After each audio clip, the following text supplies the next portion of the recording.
Magandang umaga, ngayon pa'y araw ng linggo. Magandang umaga, ngayon pa'y araw ng linggo, June 23, 2024. Update po muli sa lagay ng panahon. Ayon sa Pag-asa, southwest monsoon o habagat nakakaapekto pa rin sa western section ng southern Luzon. Wala namang bagyo o low pressure area na minomonitor sa loob at labas ng Philippine Area of Responsibility na maaaring makaapekto sa ating bansa.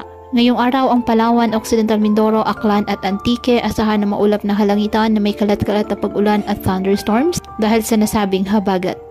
Ang Metro Manila, Cavite, Laguna, Batangas, Zambales, Bataan, the rest of Mimaropa at the rest of Western Visayas bahagyang maulap hanggang sa maulap na halangitan with isolated rain showers or thunderstorms dahil pa rin po sa habagat. Apektado naman ng mga localized thunderstorms ang nalalabing bahagi ng ating bansa.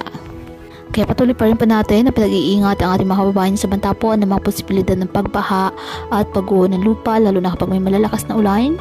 At ugaliin po na magdala palagi ng payong o hati ng panangga sa ulan sa tuwing lalabas po ng ating mga tahanan. At yan po muna ang update sa lagay ng panahon ngayong araw.